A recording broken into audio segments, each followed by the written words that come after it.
आगरा में फायरिंग का एक वीडियो सोशल मीडिया पर वायरल हो रहा है, जहां एक शादी समारोह में खुलेआम कई राउंड फायरिंग की गई। ये वीडियो फिरोजाबाद के टुंडला इलाके का बताया जा रहा है। वीडियो में दो लोग डीजे पर डांस करते हुए बेखौफ फायरिंग करते नजर आए। इलाहाबाद पुलिस ने 5 जून को हुई वकील लाल बच्चन सोनी की हत्या का खुलासा करते हुए 5 लोगों को गिरफ्तार किया है। वहीं बाकी फरार 5 आरोपियों की तलाश जारी है। पुलिस ने गिरफ्तार किए गए 2 आरोपियों से पूछताछ में खुलासा करते हुए बताया कि जमीनी विवाद के चलते आरोपी सदाशिव यादव ने शूटरों को 2 लाख की सुपारी देकर वकील की हत्या कराई थी। पुलिस ने घटना का संज्ञान लेते हुए एफआईआर दर्ज की और इन्वेस्टिगेशन में अभी पुलिस को 10 लोग प्रकाश में आए हैं। 5 लोगों को पुलिस ने गिरफ्तार किया है, जिनके नाम सदाशिव यादव, हरिश्चंद्र गुप्ता, दानिश, कंचन पत्नी सदाशिव यादव और श्रीमती राधा देवी पत्नी रमेश पासी हैं। ये 5 लोगों को पुलिस ने गिरफ्तार किया। 5 अन्य लोग और शेष बाकी हैं, जिनका नाम रमेश पासी, रामनरेश यादव, हाशिम उर्फ बाबा, रवि कनौजी और रजनीकांत पासी। इनके पास से पुलिस ने 315 बोर का तमंचा और कारतूस भी पुलिस ने बरामद किया है। जो वजह अभी तक इन्वेस्टिगेशन में निकल के आई है वह यह है कि जो वरिष्ठ अधिवक्ता लाल बच्चन सोनी हैं, उनके द्वारा किसी एक वाद में पैरवी की जा रही थी। उसमें वो काउंसिल थे और उसके कारण जो प्रतिपक्षी था सदाशिव यादव था, उसको फाइनेंशियल लॉस था, ज़मीन का उसको लॉस हुआ था। कोर्ट में इसका वाद भी चल रहा था। इसमें इनके एडवर्स ऑर्डर, सदाशिव यादव के एडवर्स ऑर्डर भी पारित हुआ था, पास हुआ था। इस कारण से एक खुन्नस में, एक दुश्मनी में इस तरह की घटना को जो एडवोकेट है उनके साथ अंजाम दिया है। बस्ती में स्वाट टीम और नगर थाने की पुलिस की संयुक्त टीम ने 2 आरोपियों को गिरफ्तार कर लिया है। इन आरोपियों पर नाबालिग छात्रा का अपहरण कर उसके साथ सामूहिक बलात्कार करने का आरोप है। पहले भी इन आरोपियों के खिलाफ और भी शिकायतें मिली हैं। एसपी ने पुलिस टीम को 10,000 रुपए और मुखबिर को 5,000 नगद पुरस्कार देने की घोषणा की है। वहीं पुलिस तीसरे फरार अभियुक्त की तलाश में जुटी है। 25 तारीख को यहाँ पे ये मतलब एक बड़े गंदे किस्म के लोग इन्हें कहने की मानसिकता बड़ी गंदी है और इस प्रकार के कृत्यों में लिप्त रहने की शिकायत मिली है और उसी आधार पे, शक के आधार पे इनसे जो 3 लड़के थे, इसमें तीनों लड़के इस घटना में संलिप्त हैं। उसको एक गैंगी कहा जाएगा और जैसे कुछ और लोग भी जो घटना में संलिप्त नहीं, लेकिन उनकी शिकायतें किस प्रकार के किसी को लिप्त है। 2 की गिरफ्तारी होगी, तीसरी गिरफ्तारी सरकार की प्रयास। मंदसौर में मासूम बच्ची से दुराचार को लेकर आगरा में हाथों में सैंडल लेकर महिलाओं ने विरोध प्रदर्शन किया। प्रदर्शन कर रही महिलाओं ने आरोपी को फांसी की सजा दिलाने की मांग की है। जो मंदसौर की जो बच्ची थी दिव्या, उसके साथ जो हैवानियत हुई है, उस सिलसिले में हम ये चाहते हैं कि सरकार जो इरफान नाम के जो आरोपी है उसको फांसी की सजा हो और तुरंत हो, उसमें देरी नहीं होनी चाहिए, क्योंकि जो सरकार है वो बच्चियों की हिफाजत तो कर नहीं सकती, कम से कम आरोपियों को तो सजा दे ही सकती है। इसलिए हमने सेंट्रल मार्च किया। अलीगढ़ के कोतवाली क्षेत्र के इगलास में ट्रॉली और बाइक की टक्कर से पिता पुत्र की मौके पर मौत हो गई। सूचना मिलने पर मौके पर पहुंची पुलिस ने शव को कब्जे में लेकर पोस्टमार्टम के लिए भेज दिया है। इधर से ट्रोल आ रहा था, इधर से मोटरसाइकिल आई थी, ट्रोले वाले ने मोटरसाइकिल वाले को मार दिया, दोनों को चिपका दिया। बच्चा था उसके पीछे और जो कबाब था, दोनों खत्म हो गए।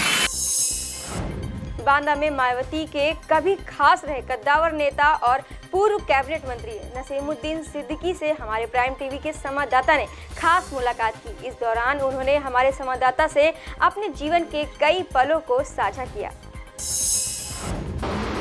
किसान का बेटा हूँ, गांव में पैदा हुआ, ग्राम सेवढ़ा में मेरा जन्म हुआ।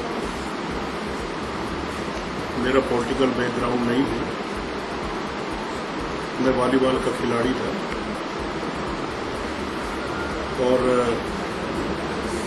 रक्षा विभाग में मैंने स्पोर्ट्स कोटे में नौकरी की।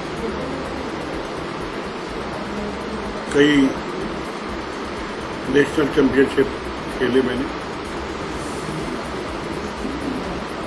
इसके बाद माताजी के बीमार होने के बाद मैं नौकरी छोड़ करके घर आ गया। नौकरी में जाने से पहले मैं यूथ कांग्रेस में था। जब नौकरी में गया उसके बाद वापस आया तो कांशीराम साहब से मुलाकात हुई और मैं प्रभावित हुआ, मैं बीएसपी में आ गया। इसके बाद 1991 में मैं एमएलए का चुनाव पहली बार बांदा विधानसभा सीट से लड़ा और मैं चुनाव जीत गया, पहली बार एमएलए बन गया। इसके बाद 1997 से जनवरी 1997 से लगातार विधान परिषद सदस्य हूँ। 4 बार उत्तर प्रदेश की सरकार में कैबिनेट मंत्री रह चुका हूँ और विधान परिषद का 5 साल नेता भी गुजर रहा हूँ। आज कांग्रेस पार्टी का एक जिम्मेदार सिपाही। ये थी इनकी व्यक्तिगत जीवन के कुछ अनछुए पहलू, जिसे आज हमने छूने का प्रयास किया है। चित्रकूट के मानिकपुर थाना क्षेत्र में रस्सी से 25 साल की युवक की लाश टंगी मिली। सूचना मिलने पर मानिकपुर पुलिस ने शव को पेड़ से उतारा और उसकी तलाशी ली। जेब से मिली आईडी से परिजनों को सूचना दी गई। परिजनों का कहना है कि पत्नी से उसका विवाद चलता रहता है, जिसके चलते संदिग्ध परिस्थितियों में फांसी लगाकर जान दे दी। एक अज्ञात युवक का शव जो है मानिकपुर में रेलवे क्रॉसिंग के अंदर जो है जंगलों में पेड़ से लटकता हुआ मिला है। और जब उसके सामान कपड़े की जब तलाशी ली गई तो उसमें एक टेलीफोन नंबर मिला। उस टेलीफोन नंबर से वार्ता की गई तो उसकी शिनाख्त हुई है। उस व्यक्ति का नाम अमरजीत है, जो कि कैलानी थाना क्षेत्र का बांदा का रहने वाला है। और जो उसके जेब से एक टिकट भी मिला है, जो अतरा से मानिकपुर का टिकट है। 28 तारीख का टिकट है। पैसा 25 रुपये के टिकट से वो जो है यहाँ मानिकपुर आया था। और जो प्रथम दृष्टया लक्षण है वो लक्षण तो फांसी के लग रहे हैं। अब कुछ उसके घर वाले आ जाएं तो उसमें वास्तविकता चीज बताएंगे, या पोस्टमार्टम रिपोर्ट के आने के बाद ये वास्तविकता पता चलेगी कि इसकी डेथ कैसे हुई है। गाजियाबाद में मोमोज खाने से 12 बच्चों सहित 35 लोग बीमार हो गए, जिनको अस्पताल में भर्ती कराया गया। वहीं पुलिस ने 10 आरोपियों को गिरफ्तार किया है। पुलिस ने इन आरोपियों के खिलाफ मुकदमा दर्ज कर कार्रवाई की बात कही है। 16 सेक्टर में खाए थे मैंने। अच्छा। वो परसों शाम को शायद खाए थे। अब फिर उसके अगले दिन से ही वॉमिटिंग और फीवर और वो सब रुका ही नहीं। फिर उसके बाद से लगातार वो सब चल रहा था। एनर्जी पूरी ड्रेन हो गई। सर मेरे साथ मेरा एक और दोस्त है, सौरभ पांडे उसका नाम है। वो सर यशोदा में एडमिट है सर। बस सेक्टर 16 में वसुंधरा में यहाँ पे एक शॉप है मोमोज की, प्रहलादगढ़ी के पास।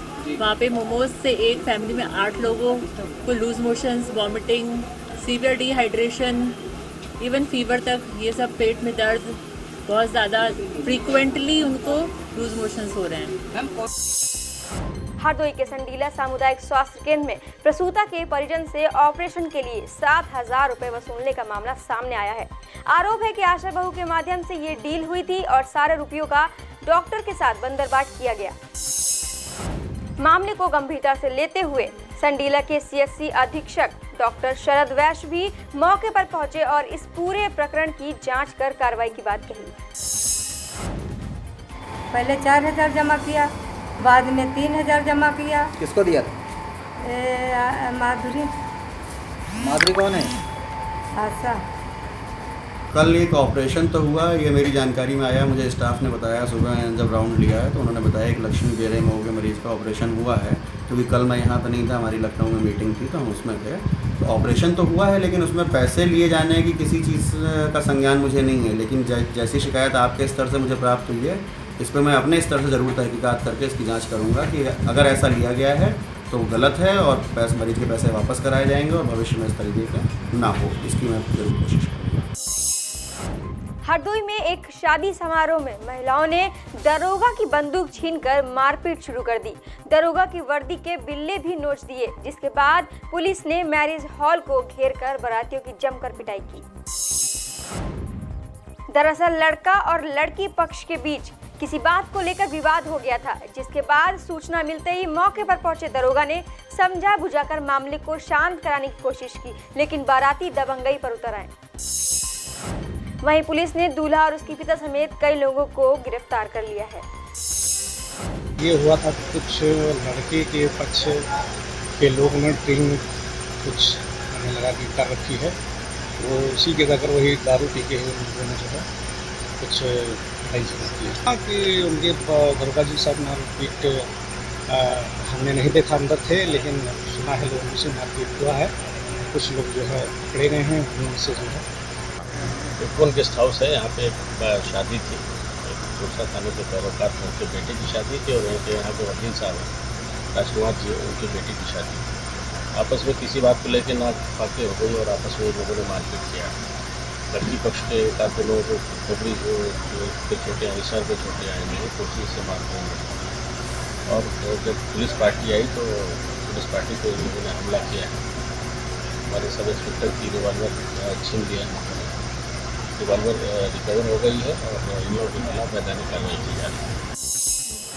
फतेहपुर में सिंचाई विभाग के आवासीय कैंपस में जूनियर इंजीनियर अमित कटियार की लाश मिलने से हड़कंप मच गया। जूनियर इंजीनियर की लाश घर में पानी की टंकी में मिली। आपको बता दें कि सिंचाई विभाग में तैनात जूनियर इंजीनियर घर पर अकेले रहते थे।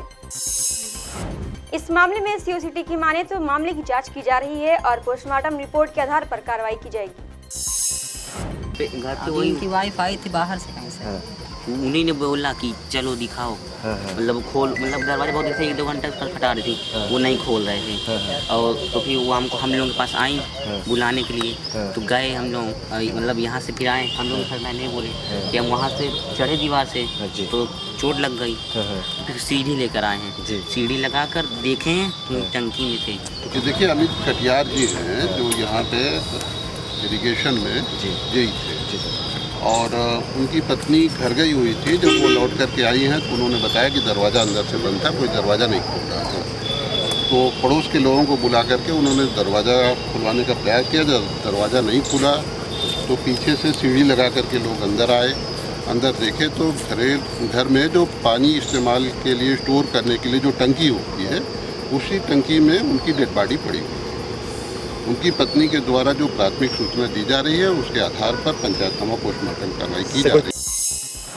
अलीगढ़ के जमालपुर इलाके में 10 साल की बच्ची के साथ दुष्कर्म का मामला सामने आया है। एक रिटायर्ड स्टेशन मास्टर ने बच्ची को घर बुलाकर इसके साथ दुष्कर्म किया। बच्ची ने घर पहुंचकर आपबीती सुनाई। जानकारी होते ही कई लोगों ने हंगामा भी किया। शिकायत के आधार पर आरोपी रिटायर्ड स्टेशन मास्टर को हिरासत में लेकर जेल भेज दिया गया है। वहीं पीड़ित बच्ची को मेडिकल जांच के लिए अस्पताल भेजा गया है। मालपुर क्षेत्र में थाना क्षेत्र सिविल लाइन में एक रिटायर्ड स्टेशन मास्टर के विरुद्ध एक 12 वर्ष की बच्ची की मां ने अभियोग पंजीकृत कराया है कि इस रिटायर्ड व्यक्ति ने उसकी बच्ची के साथ दुराचार किया है। इस संबंध में अभियोग पंजीकृत कर लिया गया है। स्टेशन मास्टर को हिरासत में ले लिया गया है, उससे पूछताछ की जा रही है। प्रभारी सिविल लाइन ने बताया कि सर पूछताछ के बाद कंफर्म होने पे मेडिकल रिपोर्ट के आधार पर इसे गिरफ्तार करके जेल भेज दिया जाएगा। बांदा में राजकीय मेडिकल कॉलेज के पहले सेशन की शुरुआत के मद्देनजर जिला विधिक सेवा प्राधिकरण जनपद न्यायालय ने एंटी रैगिंग शिविर का आयोजन किया।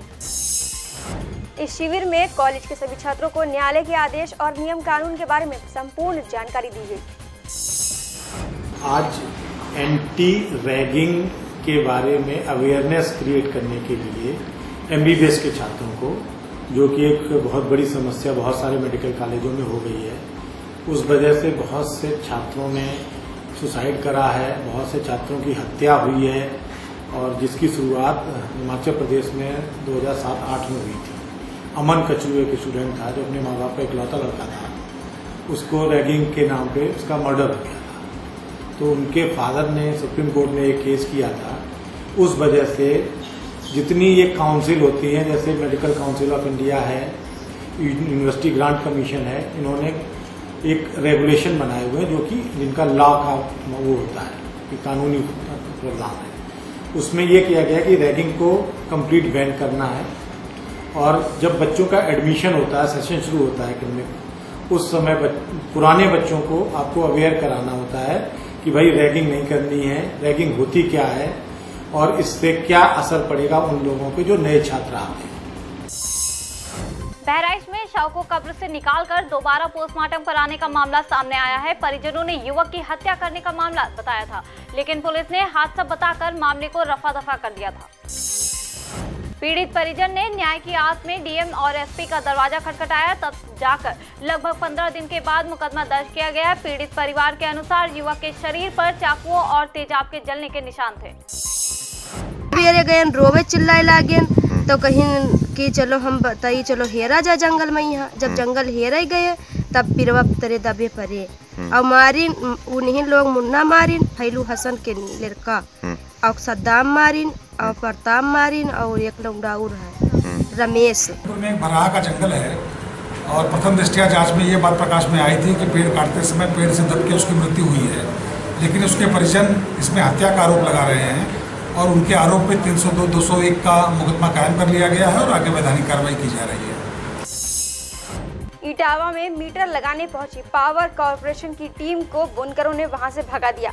मीटर लगाने में देरी को लेकर बुनकरों ने थाने पर विरोध कर तोड़-फोड़ करना शुरू कर दिया। इस पूरे मामले में सीओसीटी का कहना है कि अराजक तत्वों के भड़कावे में आकर बुनकरों ने नाराजगी जताई थी, साथ ही उनके खिलाफ एफआईआर दर्ज कर ली गई है। बिजली विभाग थाना कोतवाली है हमारा, उसमें सागरान मोहल्ला है, उसमें बुनकर समाज के लोग रहते हैं, जहां मीटर लगाना है। तो मीटर लगाने के लिए कुछ अराजक तत्व हैं जो उसका लाभ लेने के लिए मीटर लगाने को मना करते हैं। उसी को लेके मीटर बिजली वाले गए थे मीटर लगाने, कुछ मीटर लगे हुए हैं और बाकी कार्रवाई कल के लिए कर दी गई। मीटर हमारे यहाँ न लगाया जाए इसको लेके वो मोहल्ले के लोग यहाँ मिलने के लिए आए थे, क्योंकि बिजली विभाग के सभी अधिकारी यहीं बैठे थे, तो अपनी मांगों को रखने के लिए वो कोतवाली पहुँचे। थाने से बिजली का कोई मतलब नहीं है, अधिकारी यहाँ बैठे थे तो मिलने के लिए आए थे अपना ज्ञापन लेके। सर अभी हमारी ऊपर स्तर पर वार्ता उच्च अधिकारियों से चल रही है, तब तक यहाँ मीटर न लगाया जाए। इटावा में सपा एमएलसी राजपाल कश्यप ने पीएम नरेंद्र मोदी और अमित शाह पर जमकर निशाना साधा। कुछ महीनों पहले हुए घोटालों को लेकर कहा कि नरेंद्र मोदी और शाह जाति के लोग इससे जुड़े हुए हैं और इन घोटालों से पीएम मोदी और शाह का जरूर कोई न कोई कनेक्शन होगा। 2019 के आम चुनाव को लेकर कहा कि समाजवादी पार्टी लोकसभा चुनाव के लिए पूरी तरह से तैयार है। PM Modi one nation one election की जो बात कर रहे हैं, उन्हें यूपी का चुनाव भी 2019 में कराना चाहिए। हमारी पार्टी किसी भी वक्त चुनाव हो उसके लिए तैयार है। मोदी जी जैसा कह रहे हैं, अगर उनमें हिम्मत हो तो वो वन नेशन वन इलेक्शन की बात कर रहे हैं तो 2019 में ही उत्तर प्रदेश का भी चुनाव करा दें। हमारे नेता ने भी कहा है, ये जितने शाह और मोदी खानदान के लोग हैं, ये जितने भ्रष्टाचार में डूबे हैं, ये गर्दन तक डूबे हैं भ्रष्टाचार में। कन्नौज में वकीलों का गुस्सा इस कदर फूट पड़ा कि वो सड़कों पर उतर आए और पुलिस प्रशासन के खिलाफ जमकर प्रदर्शन किया। गौरतलब है कि 20 दिन पहले तालग्राम थाना क्षेत्र के निवासी वकील सुशील पटेल को बदमाशों ने गोली मार दी थी, जिनका इलाज कानपुर में चल रहा है और बदमाश अभी तक पुलिस की पकड़ से दूर है। ये तालग्राम थाना क्षेत्र की घटना है, जहाँ पे ये अधिवक्ता श्री सुशील पटेल, इन पे एक गांव के एक व्यक्ति है सुशील और रिंकू, उन्होंने उनको तमंचे से गोली मार के घायल कर दिया था। इसमें एफआईआर पंजीकृत है धारा 307 में। पुलिस अपना 100% इसमें प्रयास कर रही है और मैं ये यकीन के साथ कह सकता हूँ कि हम इसको बहुत जल्द गिरफ्तार कर लेंगे और आगे वैधानिक कार्रवाई करेंगे। हमीरपुर में किशोर के साथ कुकर्म करने का मामला सामने आया है, जहां एक 16 वर्षीय इंटर के छात्र के साथ पड़ोस में रहने वाले गोविंद दास राजपूत ने डरा धमकाकर उसके साथ अप्राकृतिक कुकर्म किया। परिजनों ने पुलिस को लिखित शिकायत देकर आरोपी के विरुद्ध कार्रवाई की मांग की है। साथ ही पुलिस पूरे मामले की जांच कर रही है। कल शाम को हम करीबन 6:30 बजे के समथिंग हम अपने घर के बाहर थे, तो हमारे सामने का पड़ोसी हमारे पास आया और बोला, श्याम जी चलो हमारे घर थोड़ा खाना बना दो, हमारी धर्मपत्नी नहीं है घर पर। तो हमने कहा ठीक है। तो हम उसके घर पहुंचे और देखते ही देखते उसने अपने सारे कपड़े उतार लिए और हमें ज़बरदस्ती करने लगा।